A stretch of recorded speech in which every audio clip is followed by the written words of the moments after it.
Okay, so this is one of the threads from their sewing machine range. So what we need to do is all the way at the back, I'm going to tilt this forward so you can see, but at the back you've got a spindle for the threads. So what we need to do is grab one of our felts, pop that on, and that will help the thread feed through much nicer. So we'll pop that on.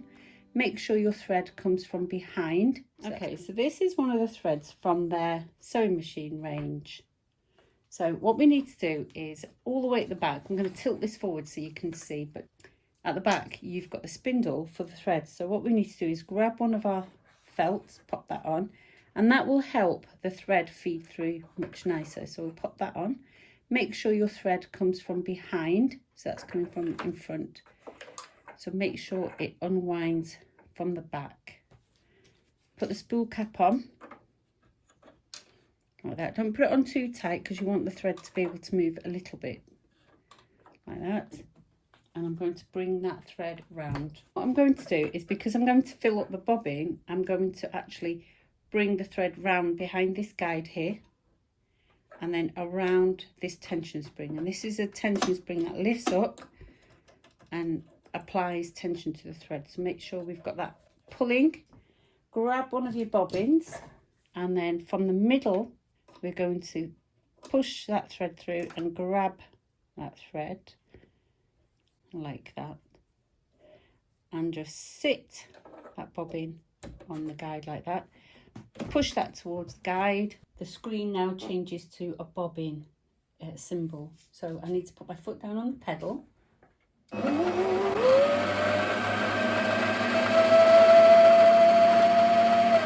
And once I've filled up some of the thread on the bobbin, I'm going to snip this away like that and fill up the bobbin. So what you want to see is a nice even feed. You want it nice and straight. So when you've done that, you can cut the thread there. What we'll do is grab the bobbin case and literally hold it up like that. If I pull this across, lift up the bobbin, and I can pop it straight into the case like that.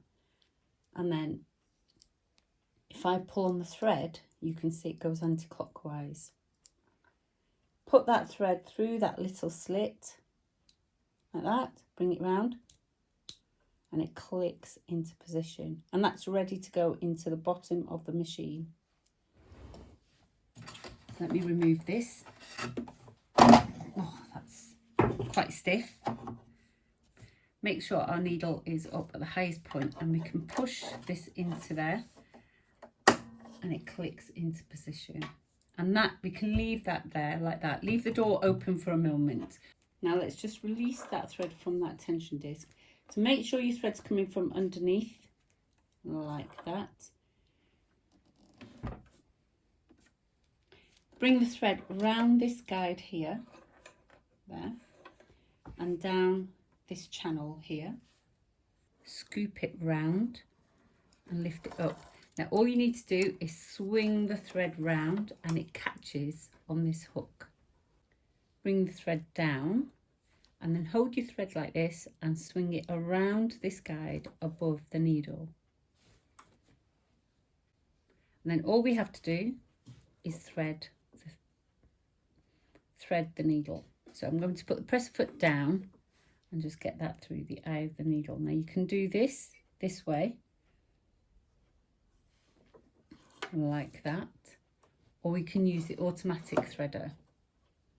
What you need to do is grab your thread and hook it around this hook here, pull this down, and in between those two flanges is a tiny hook. So I'm going to just lift the thread up towards those hooks and pull this paddle forward again.